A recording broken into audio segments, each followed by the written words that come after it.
Good morning students. आज के इस सेशन में हम चर्चा करेंगे सम मोर अबाउट पॉजेसिव केस।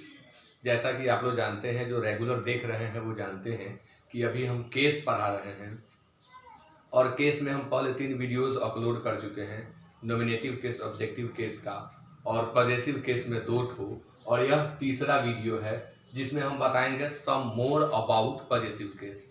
यह कॉम्पिटिटिव एग्जाम्स के लिए बहुत ही महत्वपूर्ण होगा। इसमें एरर के वेराइटीज को हम आपको बताने वाले हैं। तो सम मोर अबाउट पॉजेसिव केस में सबसे पहला trick number 1, name of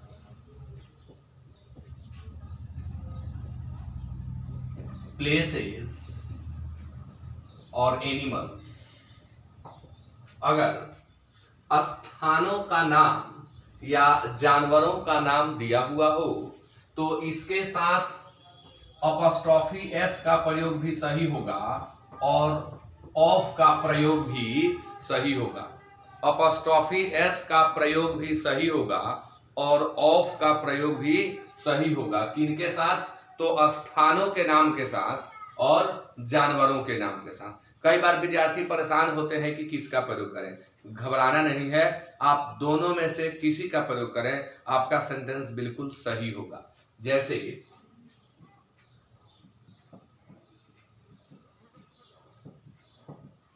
India's people are cultured. हमने लिखा इंडियाज पीपल आर कल्चर्ड, यानी भारत के लोग संस्कृत होते हैं, सभ्य होते हैं। इंडियाज पीपल, अगर हम चाहें तो इसे ऐसे भी लिख सकते हैं, द पीपल ऑफ इंडिया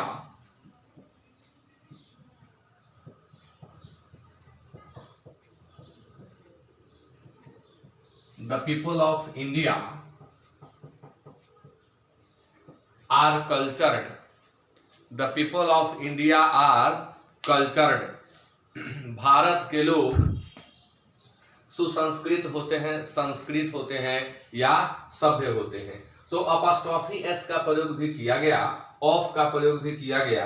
एक तीसरा तरीका भी है, हम कह सकते हैं द इंडियंस आर कल्चर्ड। उसमें न हम अपॉस्ट्रोफी एस लगाए और न हम उसमें ऑफ लगाए, वो एडजेक्टिव के प्रयोग के द्वारा, प्रॉपर एडजेक्टिव के प्रयोग के द्वारा बन गया। तो आपने सीखा कि स्थान के नाम के साथ अपॉस्ट्रोफी एस भी सही हो जाएगा और ऑफ भी सही हो जाएगा। अब एक एनिमल पर example, cow's milk is useful. Cow's milk, यहां हम जानवर के नाम को लिखे तो हमने अपॉस्ट्रोफी एस का प्रयोग कर दिया। हम इसको ऐसे भी लिख सकते हैं, the milk of the cow is useful. यहां हमने ऑफ का प्रयोग भी किया। तो इस ट्रिक नंबर 1 के अंतर्गत जो कॉमन एरर्स आते हैं उन्हें अब आप इजीली बना लेंगे। अगर स्थान के नाम की बात की गई हो या जानवरों के नाम की बात की गई हो तो अपॉस्ट्रोफी एस भी सही हो जाएगा और ऑफ भी सही हो जाएगा। इनसे सेंटेंस में एरर जो भी दिया जाता है उनमें आप घबराएंगे नहीं, सही दोनों होता है। अब ट्रिक नंबर 2,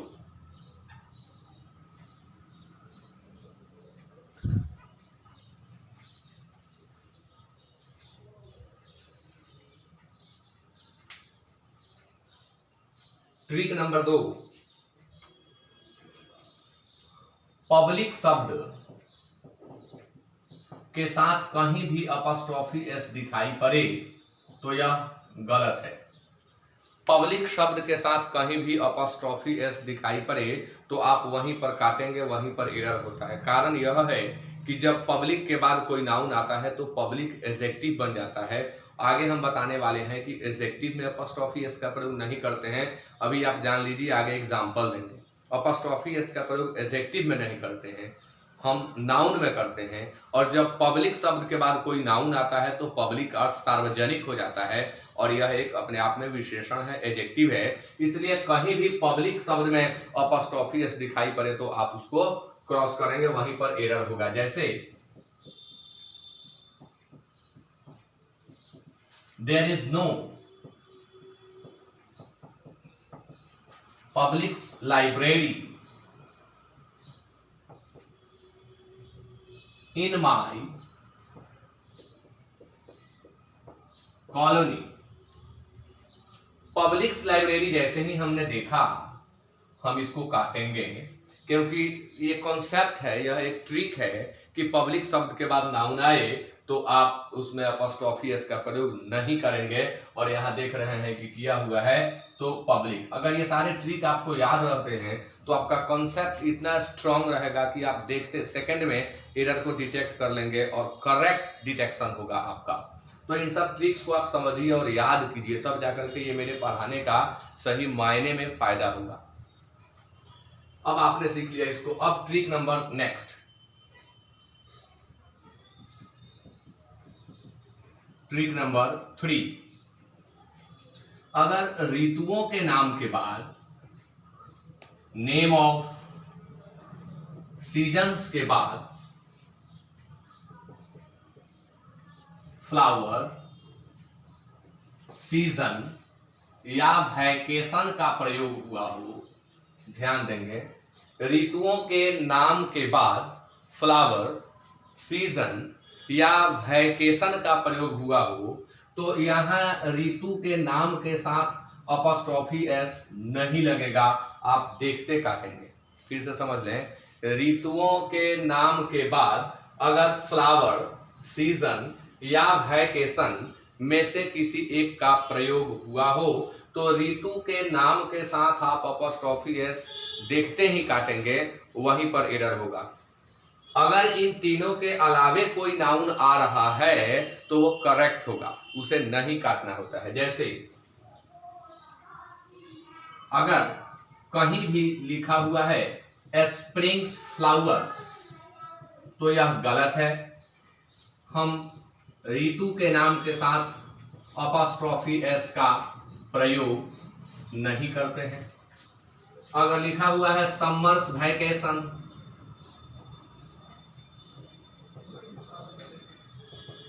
समर्स वैकेशन, तो भी हमारा सेंटेंस गलत है, हमें लिखना होगा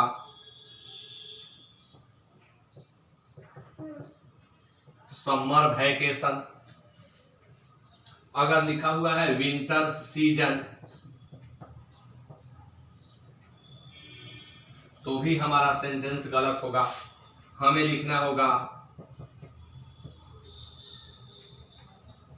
विंटर सीजन। फ्लावर, वैकेशन और सीजन की स्थिति में ही यह रूल काम करता है। अगर अन्य कोई भी नाउन आ रहा है तो उस स्थिति में अपॉस्ट्रोफी एस का प्रयोग हम करते हैं। आप इसे नोट कर लें या स्क्रीनशॉट ले लें। अब इसके आगे हम एक बताते हैं जहां ऋतु के नाम के साथ अपॉस्ट्रोफी एस लगेगा।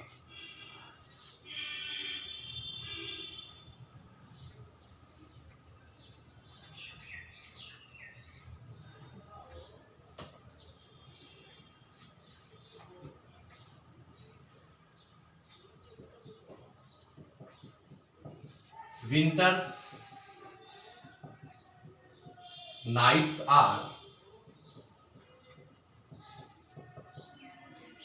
longer than summer। यहां मैं दो एरर आपको बताने वाला हूं। एक तो अपने आप में यह एक टाइप है, एक कॉन्सेप्ट है कि पॉजेसिव केस की तुलना पॉजेसिव केस से होती है। अगर हम यहाँ विंटर्स नाइट्स लिखे हुए हैं तो लास्ट में हमें समर्स नाइट्स लिखना था। एक यह भी टाइप इसी के साथ आप सीख लें, आगे बताना था, यही मैं बता देता हूं। यहाँ हम समर नहीं लिख सकते क्योंकि हम पॉजेसिव केस की तुलना कर रहे हैं, तो पॉजेसिव केस से ही करेंगे, इसलिए यहाँ हमें लिखना होगा समर्स। हाँ, एक दूसरी बात कि हम नाउन को रिपीट नहीं करते हैं, केवल अपॉस्ट्रोफी एस से हमारा वो सेंस नाउन का मिल जाता है। तो एक एरर आपने सीखा कि पॉजेसिव केस की तुलना हम पॉजेसिव केस से करते हैं। दूसरा, इसको काटेंगे नहीं क्योंकि यहाँ पर नाइट्स आया हुआ है और तीन ही शब्द माना है। चौथा शब्द अगर कोई आता है, चौथा नाउन कोई आता है तो वह मना नहीं होता है, इसलिए यह सेंटेंस यहाँ पर करेक्ट है। तो आपको कंफ्यूजन नहीं होना चाहिए। अगर सीजन आता है, वैकेशन आता है या फ्लावर्स आता है तो अपॉस्ट्रोफी एस ऋतुओं के नाम के साथ नहीं लगेगा, और अगर अन्य कोई भी नाउन आता है तो आपको अपॉस्ट्रोफी एस का प्रयोग करना होता है। नेक्स्ट ट्रिक,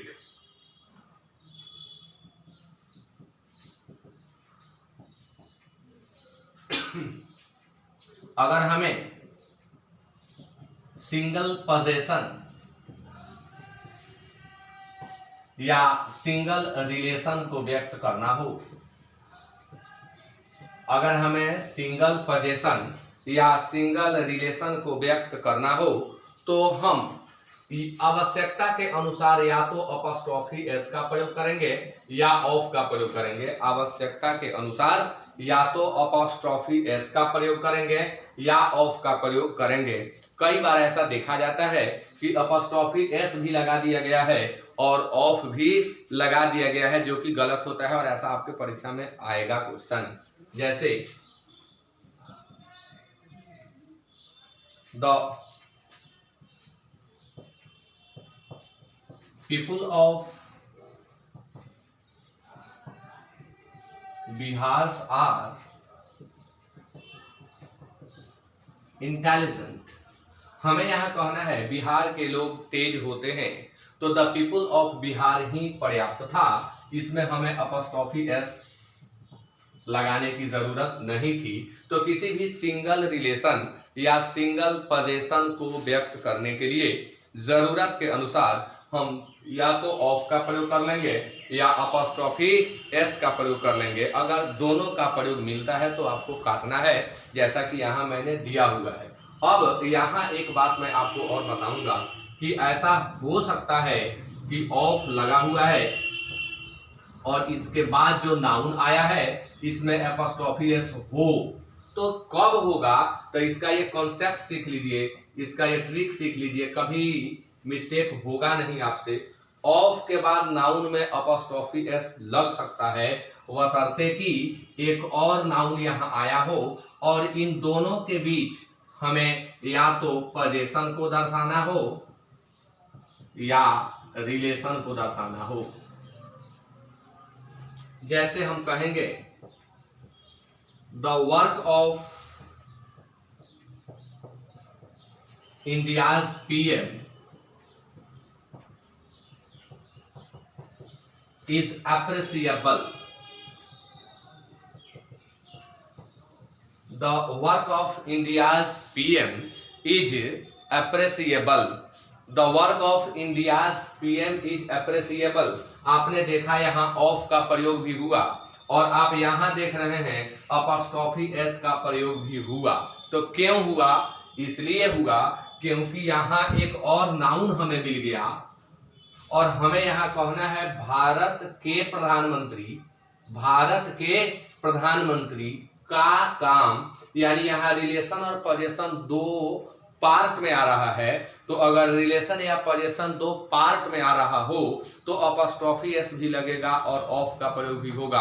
इतना समझना विद्यार्थियों के लिए कठिन होता है, हिंदी निकालना बहुत कठिन होता है और वो भी कम समय में। तो छोड़ दीजिए उस तरीका को, आप मेरे ट्रिक को फॉलो कीजिए और देखते आप इधर बना दीजिएगा। ऑफ लगा है, हम एक कंसेप्ट देखेंगे, नाउन है, नाउन के बाद अपॉस्ट्रोफी एस होगा तब जब एक और नाउन दिया हुआ हो, जैसे कि यहाँ पर दिया हुआ है, तो यह सेंटेंस हमारा सही है। अगर यह नाउन यहाँ नहीं होता तो इंडियाज लिखना गलत होता, क्योंकि यहाँ एक ही रिलेशन या एक ही पोजेशन रह जाता। क्लियर हुआ? अब इसके आगे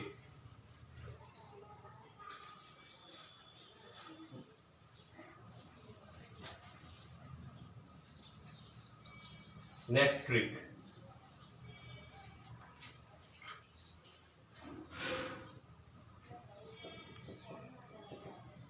वन ऑफ के बाद आने वाले नाउन में अपॉस्ट्रोफी एस कभी नहीं लगेगा। कभी भी ऐसा अगर आपको दिखाई पड़ता है कि वन ऑफ के बाद कोई नाउन आया हुआ है और वो नाउन अपॉस्ट्रोफी एस लिए हुए है तो आप उसे काटें, वह बिल्कुल गलत है, ऐसा होता ही नहीं है। जैसे he is one of the minister's secretary.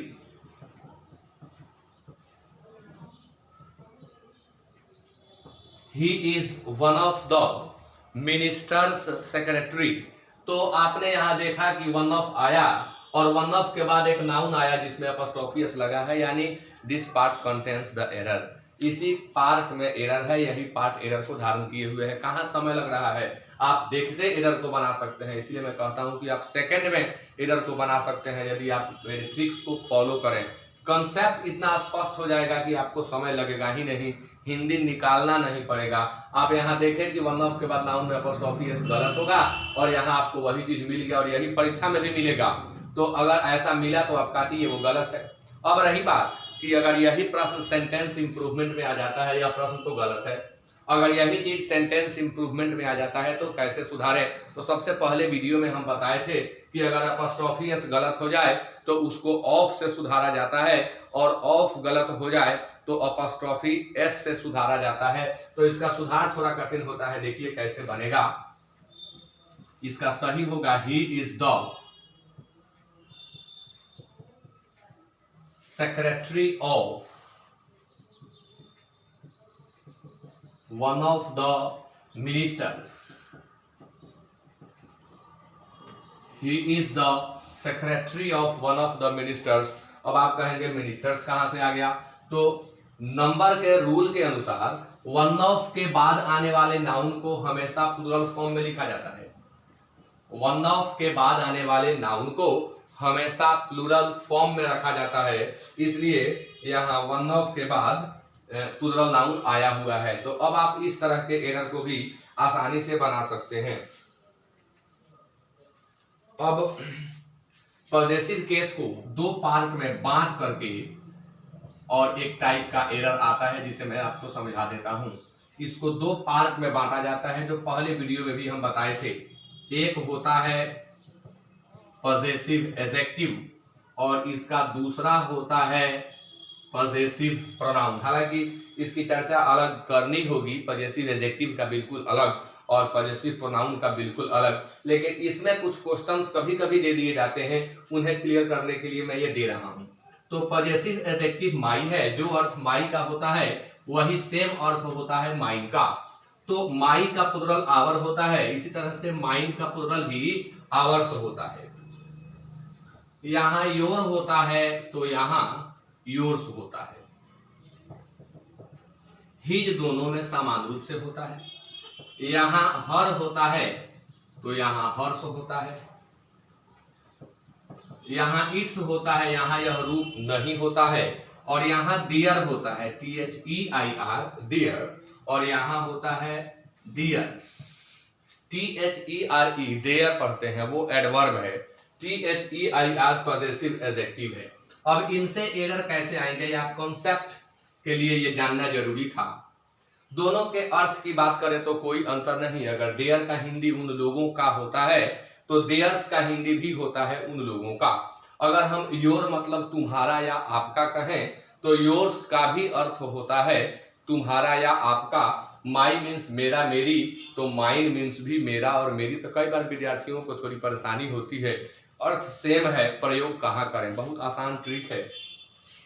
इनका प्रयोग चूंकि ये एडजेक्टिव है इसलिए इनका प्रयोग वहां करिए जहां ठीक बाद में नाउन हो। जहां ठीक बाद में नाउन हो वहां आप इनका प्रयोग करेंगे, और जहां ठीक बाद में नाउन न हो वहां आप पॉजेसिव प्रोनाउन का प्रयोग करेंगे। प्रोनाउन के ठीक बाद में नाउन का प्रयोग कभी नहीं होता है क्योंकि यह नाउन के बदले में आता है। तो ये क्लियर हुआ कि जहां नाउन दिया गया हो वहां एडजेक्टिव वाला आएगा और जहां नाउन नहीं दिया गया हो वहां प्रोनाउन वाला आएगा। यहाँ एक दो छोटा एग्जांपल।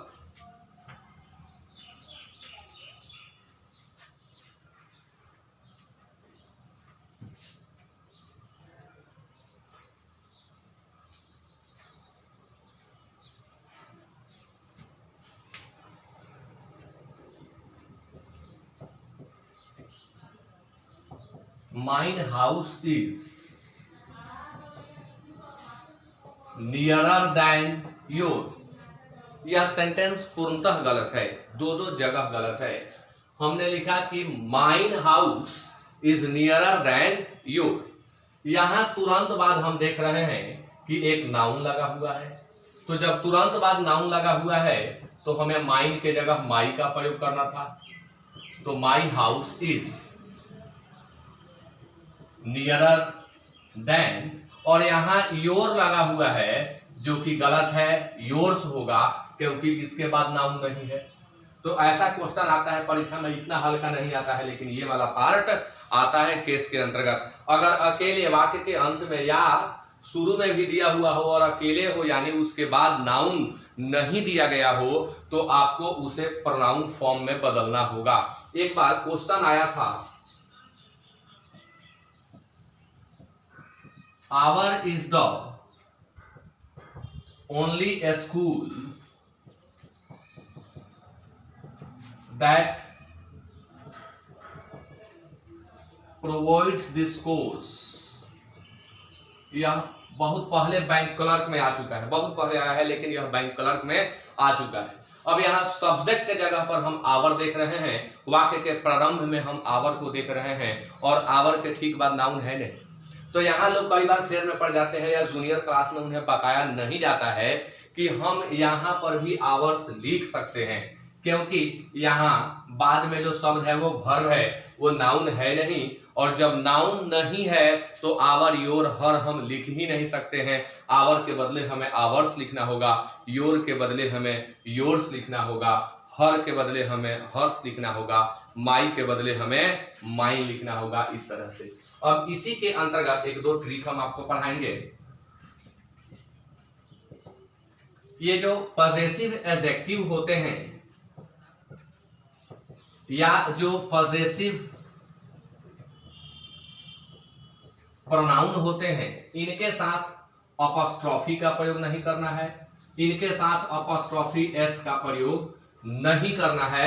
ऐसा भी करके एरर दिया जाता है, इनके साथ करना ही नहीं है। अपॉस्ट्रोफी और अपॉस्ट्रोफी एस का प्रयोग देखते आप कर दीजिए। जैसे एक छोटा एग्जांपल मैं दे रहा हूं,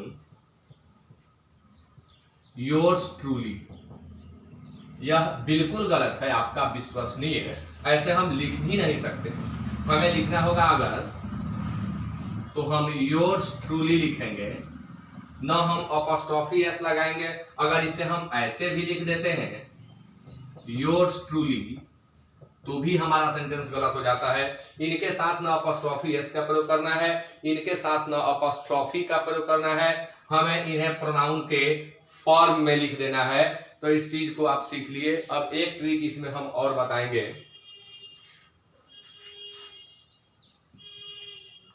अगर ए या एन आ रहा है प्लस नाउन आ रहा है और ऑफ आ रहा है, तो यहां अगर नाउन आए या प्रोनाउन आए, दो ही चीज आएगा।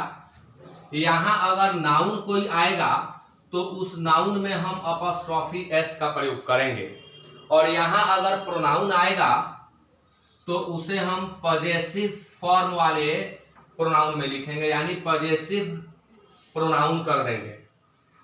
फिर से समझ लें, ए प्लस ए या N plus noun plus of आ रहा है, तो इसके बाद नाउन आएगा तो या तो हमें अपॉस्ट्रोफी एस का प्रयोग करना होगा, या प्रोनाउन आएगा तो वो पॉजेसिव प्रोनाउन के फॉर्म में रहेगा। जैसे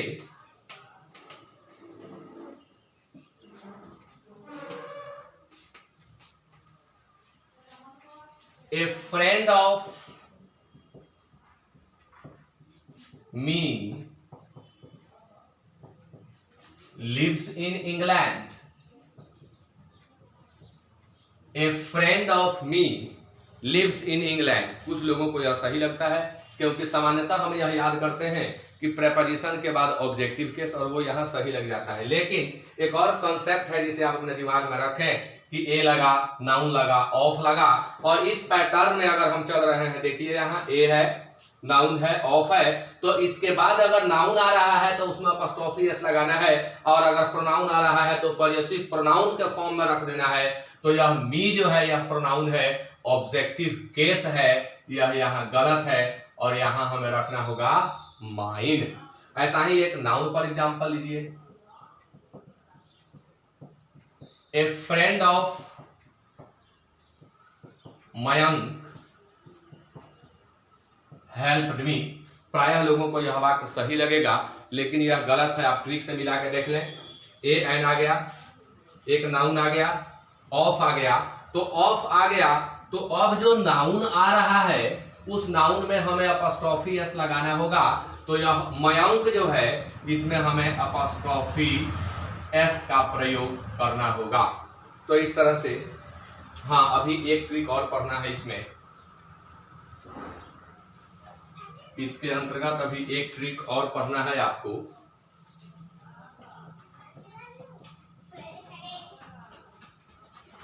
पॉसेसिव एडजेक्टिव आएगा जेरंड के पहले। जेरंड यानी वर्ब का चौथा रूप। अगर वाक्य में जेरंड आया हुआ है तो उसके पहले आने वाले प्रोनाउन को पॉसेसिव एडजेक्टिव फॉर्म में रखना होगा। अगर प्रोनाउन नहीं आकर के नाउन आ गया तो क्या करें? प्रोनाउन नहीं आकर के नाउन आ गया तो क्या करें? तो इस नाउन में अपॉस्ट्रोफी एस का प्रयोग करें। जैसे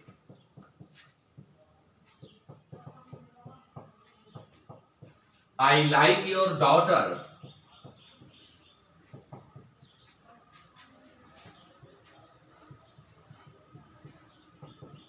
performing on the stage. I like your daughter performing on the stage. यहां पर परफॉर्मिंग शब्द जेरंड का काम कर रहा है, और जब परफॉर्मिंग जेरंड का काम कर रहा है तो अकॉर्डिंग टू ट्रिक नाउन जो आएगा उसमें हमें अपॉस्ट्रोफी एस का प्रयोग करना होगा। इसलिए हमें वहां डॉटर्स लिखना होगा। दूसरा example, he likes me going to his house. He likes me going to his house. फिर यहां गोइंग शब्द जो है वह जेरंड है, और जेरंड है तो मी का प्रयोग करना गलत है, पॉसेसिव एडजेक्टिव चाहिए। इसलिए यहां पर हम माई का प्रयोग करेंगे। तो इस तरह से केस चैप्टर को हम कंप्लीट कर लिए। इसमें एक वोकेटिव केस होता है। वोकेटिव केस को हम नॉमिनेटिव ऑफ एड्रेस भी कहते हैं। स्पोकन इंग्लिश की चीज है। इसमें होता है कि जब हम किसी को संबोधन में यूज करते हैं, जैसे कहते हैं hello come here, Raju come here, Mayank go there, तो हेलो राजू मयंक, ये जो शब्द है ये वोकेटिव केस में है। अगर हम कहते हैं ladies and gentleman listen to me, तो लिसन टू मी मेरा स्टेटमेंट हुआ, और लेडीज एंड जेंटलमैन यह वोकेटिव केस हुआ। तो वोकेटिव केस हम उसे कहते हैं जिसका प्रयोग हम संबोधन में करते हैं। तो संबोधन में आने वाले सभी शब्द वोकेटिव केस के अंतर्गत आते हैं, और पॉसेसिव केस को हमने डिटेल में आपको पढ़ा दिया है। तो possessive case complete, vocative case complete, और पहले नॉमिनेटिव ऑफ ऑब्जेक्टिव आ चुका है। आप ये ना सोचें कि वोकेटिव केस को जल्दी जल्दी बता दिए। वोकेटिव केस केवल संबोधन का चीज है, और इससे परीक्षाओं में प्रश्न नहीं आता है। तो केस चैप्टर को मैंने डिटेल में आपको समझा दिया, बता दिया, सारे ट्रिक्स बता दिए। कंसेप्ट बिल्कुल क्लियर होना चाहिए। परीक्षा में इससे आने वाले प्रश्न एक भी आपसे छूटेंगे नहीं। तो अगर आपको ये वीडियो अच्छा लगता हो तो लाइक करें और शेयर जरूर करें, ताकि यह उन लोगों तक पहुंच पाए जो इसे नहीं जानते हैं। एंड इसी के साथ मैं इस सेशन को समाप्त करता हूं। Thank you very much and have a nice day.